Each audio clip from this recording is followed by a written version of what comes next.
Hello friends, welcome to Varsh kitchen. કેમ છો બધા? હું છું વર્ષા. સુપર હેલ્ધી, ટેસ્ટી અને ઇઝી રેસિપીઝ જોવા માટે વર્સ કિચન યુટ્યુબ ચેનલને સબસ્ક્રાઇબ કરજો. અને તમને જો મારી રેસિપી ગમતી હોય તો વિડીયોને તમારા ફ્રેન્ડ્સ અને ફેમિલી સર્કલમાં જરૂરથી શેર કરજો. Thanks and stay healthy. આજે આપણે નાનાથી મોટા લઈને સૌ કોઈનું ફેવરિટ એવું બટેટાનું રસાવાળું શાક બનાવીશું, જે તમે ગમે ત્યારે બનાવીને ખાવાના ઉપયોગમાં લઈ શકો. એટલું સહેલી રીતે માત્ર 10 જ મિનિટમાં બની જાય તેવી રીતે છે, અને તેમ છતાં સ્વાદમાં એકદમ ચટાકેદાર સ્વાદિષ્ટ એવું તૈયાર થશે. એના માટે મેં અત્યારે 3 નંગ મીડિયમ સાઇઝના બટેટા લીધા છે. બટેટાને છાલ ઉતારીને આખા પહેલાં ધોઈ લેવાના. અત્યારે મારી પાસે આવા સફેદ અને પીળા બંને ટાઈપના બટેટા છે. જે સફેદ બટેટા મોળા હોય છે અને પીળા બટેટા જે હોય છે તે પ્રમાણમાં મીઠા એટલે કે ગળ્યા આવતા હોય છે. અને પીળા બટેટા ફટાફટ બફાઈ જાય છે અને સફેદ બટેટાને થોડું બફાતા 2 થી 5 મિનિટનો સમય વધારે લાગે છે. ગુજરાતમાં પીળા બટેટા વધારે મળે છે, જે એકદમ ગળી જાય એવા બફાયા પછી થતા હોય છે. અને જે સફેદ બટેટા છે તે મહારાષ્ટ્રમાં વધારે મળતા હોય છે અને તેને બફાતા વાર લાગે છે અને તે ડ્રાય હોય છે. અને પીળા બટેટા મોઇશ્ચરવાળા થાય છે બફાયા પછી. આટલો ડિફરન્સ હોય છે. અત્યારે મેં બંને ટાઈપના બટેટા લીધા છે. તમારી પાસે જે પણ બટેટા હોય તેનું તમે શાક બનાવી શકો છો. બટેટાને આ રીતે મીડિયમ નાના ટુકડામાં સમારી લેવાના. અને અત્યારે સરસ મજાના માર્કેટમાં દેશી ટમેટા આવી રહ્યા છે. દેશી ટમેટા ખાટા મીઠા અને બહુ જ જ્યુસી રસવાળા હોય છે. દેશી ટમેટાનો શાકમાં ઉપયોગ કરશો તો શાક વધારે સ્વાદિષ્ટ બને છે. મેં અત્યારે 2 મીડિયમ સાઇઝના ટામેટાં લીધા છે. તેને આ રીતે મીડિયમ ટુકડામાં સમારી લેવાનું છે બટેટાની સાથે જ. 1 નંગ લીલી ડુંગળી લેવાની છે. અત્યારે લીલી ડુંગળી પણ માર્કેટમાં ખૂબ જ સરસ આવી રહી છે. તો લીલી ડુંગળીને આ રીતે ઝીણી સમારી લેવી. અડધી તેના પાન સાથે જ આપણે સમારીને નાખીશું. જો તમે ડુંગળી ન ખાતા હો તો આદુ મરચાંનો ઉપયોગ કરવાનો, તેનાથી પણ શાક સ્વાદમાં બહુ જ સરસ એવું બને છે. ડુંગળીના થોડા પાન પણ આપણે લઈ લેશું, જેથી શાકનો સ્વાદ સરસ વધીને આવે. હવે આપણે ગેસ પર એક કુકરને મૂકીશું. કુકરમાં 3 ટેબલસ્પૂન જેટલું તેલ ગરમ કરવા મૂકવું. ઓછું તેલ ખાતા હો તો 2 ટેબલસ્પૂન જેટલું લેવું. મેં અત્યારે 3 ટેબલસ્પૂન લીધું છે.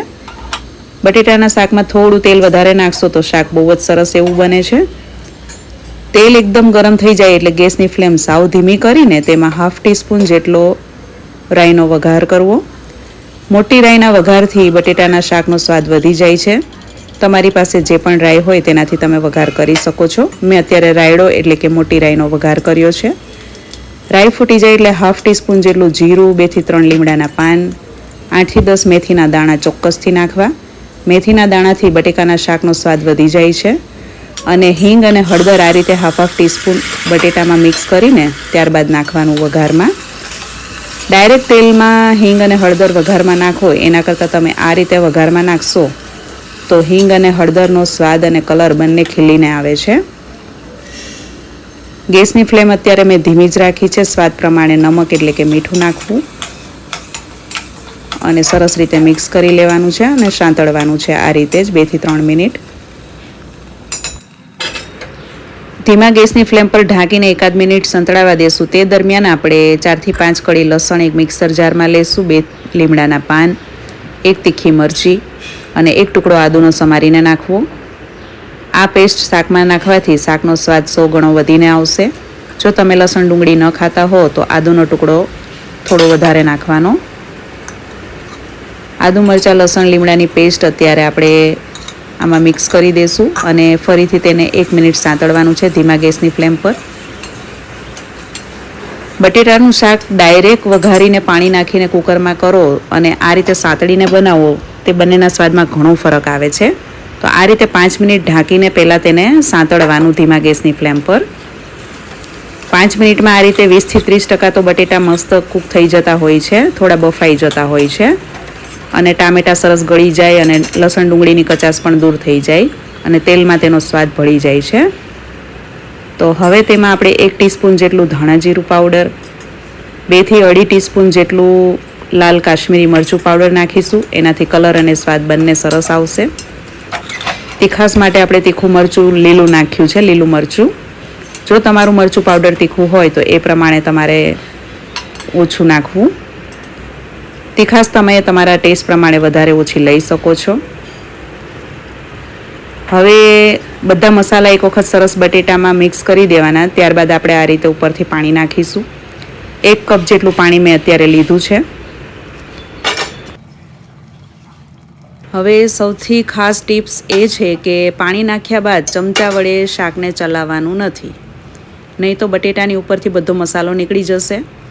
આ રીતે જ પાણી નાખીને શાકને હવે આપણે કુકરનું ઢાંકણ ઢાંકીને બફાવા દેશું, જેનાથી શાકનો સ્વાદ બહુ જ સરસ એવો આવે છે. બટેટાની અંદર ઉતરી જાય છે મસાલાનો સ્વાદ. અને હવે આપણે ઉપરથી 2 ચપટી જેટલું સંચળ પાવડર એટલે કે બ્લેક સોલ્ટ, કાલા નમક નાખીશું. આનાથી બટેટાના શાકનો સ્વાદ ખૂબ જ સરસ આવે છે, એકદમ ચટપટો સ્વાદ આવે છે. બધા મસાલા નાખીને બટેટાની ઉપર સરસ કોટિંગ થઈ ગયું છે અને ત્યારબાદ આપણે પાણી નાખ્યું અને આ રીતે ઉકળવા દેવાનું છે. ચમચા વડે બિલકુલ નથી ચલાવવાનું, જેથી બટેટાના એક ફોડવાની અંદર મસાલાનો સ્વાદ બેસી જાય. હવે પાણી ઉકળવા લાગે એટલે કુકરનું ઢાંકણ બંધ કરીને મીડિયમ ગેસની ફ્લેમ પર 3 સીટી થવા દેવાની છે. જ્યારે પણ આપણે કુકરમાં શાક બનાવીએ ને ત્યારે મસાલાનું કોટિંગ થઈ જાય જ્યારે શાકની ઉપર, ત્યારબાદ પાણી નાખીને બિલકુલ નહીં હલાવવાનું, જેથી મસાલાનો સ્વાદ એકદમ સરસ રીતે શાકમાં ભળી જાય, અંદર સુધી ઉતરી જાય.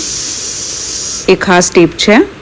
હવે મીડિયમ ગેસની ફ્લેમ પર 3 સીટી થઈ ગઈ છે તો ધીમો ગેસ કરીને હવે 5 મિનિટ સુધી થવા દેવાનું છે.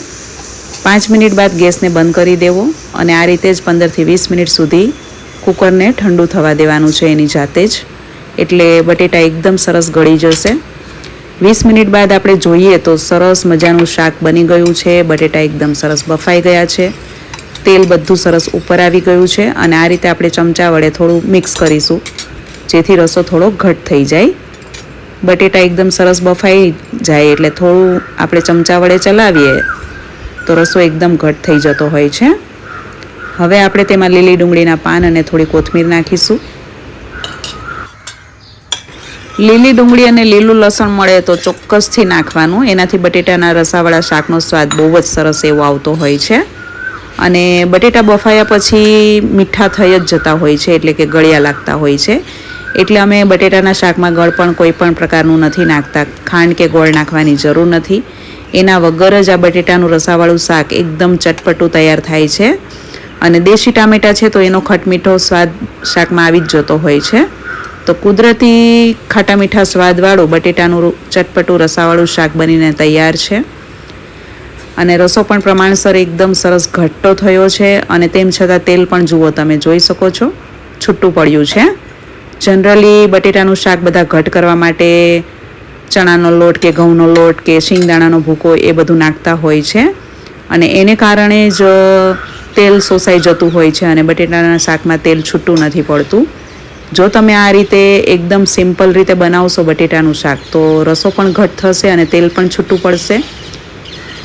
તો આપણે સર્વિંગ બોલમાં કાઢી લીધું છે. ઉપરથી આપણે ફરીથી લીલી ડુંગળી અને કોથમીરના પાનથી ગાર્નિશ કરીશું.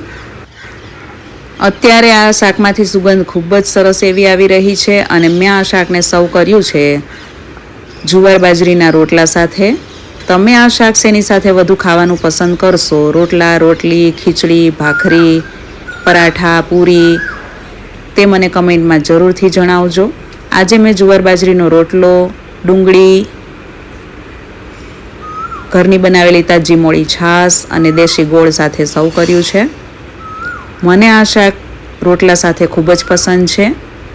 તમને શેની સાથે વધુ બટેટાનું રસાવાળું શાક ભાવે છે તે પણ મને કમેન્ટ્સમાં જરૂરથી જણાવજો. અને તમારા ઘરમાં કેવા પ્રકારનું બટેટાનું રસાવાળું શાક બને છે અને તમે આજનો આ વિડીયો કયા શહેરમાંથી જોઈ રહ્યા છો તે પણ મને જરૂરથી જણાવજો. હું તમારી કમેન્ટ્સની રાહ જોતી હોઉં છું. તો જરૂરથી કમેન્ટ્સમાં જણાવજો કે તમને આજની આ રેસીપી ગમી છે કે નથી ગમી. અને જો તમે આ રેસીપી ટ્રાય કરો તો બન્યા પછી કેવું બને છે શાક તે પણ મને કમેન્ટ્સમાં જરૂરથી જણાવજો. અત્યારે તો મેં બપોરે લંચમાં રોટલા સાથે શાક ખાધું અને મને તો ખાવાની ખૂબ જ મજા પડી ગઈ. અમારા ઘરના દરેક સભ્યોને આ શાક ખૂબ જ પસંદ છે. ડુંગળીની કચુંબર હોય, સાથે ગોળ હોય અને રોટલા પર આવું લસલસતું રસાવાળું શાક હોય તો બીજું કાંઈ ન ઘટે. એમાંય ઘરની બનાવેલી તાજી મોળી ઘાટી રગડા જેવી છાશ હોય તો ખાવાની મજા પડી જાય. તો આજની આ રેસીપી તમને પસંદ આવી હશે તેવી હું આશા રાખું છું. રેસીપી તમને ગમી હોય તો વિડીયોને લાઇક અને શેર કરજો અને ચેનલને સબસ્ક્રાઈબ કરજો. Thank you for watching and stay healthy.